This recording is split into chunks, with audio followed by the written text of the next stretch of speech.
LPU ప్లేస్మెంట్ల రికార్డులు సృష్టిస్తోంది. Final year student 2.5 కోట్ల ప్యాకేజ్ పొందుతున్నారు. 1700 మందికి పైగా ఎల్పియు స్టూడెంట్స్ 10 లక్షల నుంచి 2.5 కోట్ల ప్యాకేజెస్ పొందారు. విద్యా విప్లవం ప్రారంభమైంది లవ్లీ ప్రొఫెషనల్ యూనివర్సిటీలో.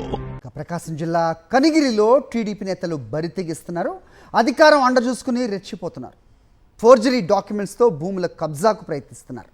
తాజాగా ఫోర్జరీ డాక్యుమెంట్స్తో 15 కోట్ల స్థలాన్ని కాజేయాలనుకుని కటకటాల పాలయ్యారు. ప్రకాశం జిల్లా కనిగిరి మండలం శాంఖవరంలో మాలకొండారెడ్డికి 15 కోట్ల విలువ చేసే స్థలం ఉంది. దానిపై కన్నేసిన టీడీపీ కార్యకర్త ముక్కు వెంకటేశ్వర్లు మరో 6గురితో కలిసి నకిలీ పత్రాలు సృష్టించారు.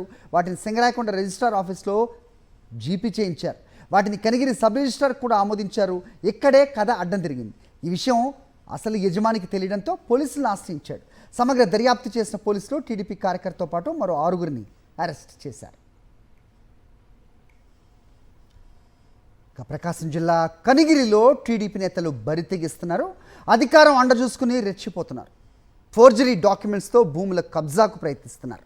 తాజాగా ఫోర్జరీ డాక్యుమెంట్స్తో 15 కోట్ల స్థలాన్ని కాజేయాలనుకుని కటకటాల పాలయ్యారు. ప్రకాశం జిల్లా కనిగిరి మండలం శాంఖవరంలో మాలకొండారెడ్డికి 15 కోట్ల విలువ చేసే స్థలం ఉంది. దానిపై కన్నేసిన టీడీపీ కార్యకర్త ముక్కు వెంకటేశ్వర్లు మరో 6గురితో కలిసి నకిలీ పత్రాలు సృష్టించారు. వాటిని సింగరాయకొండ రిజిస్ట్రార్ ఆఫీస్లో జీపీ చేయించారు. వాటిని కనిగిరి సబ్ రిజిస్ట్రార్ కూడా ఆమోదించారు. ఇక్కడే కథ అడ్డం తిరిగింది. ఈ విషయం అసలు యజమానికి తెలియడంతో పోలీసులను ఆశ్రయించాడు. సమగ్ర దర్యాప్తు చేసిన పోలీసులు టీడీపీ కార్యకర్తతో పాటు మరో 6గురిని అరెస్ట్ చేశారు.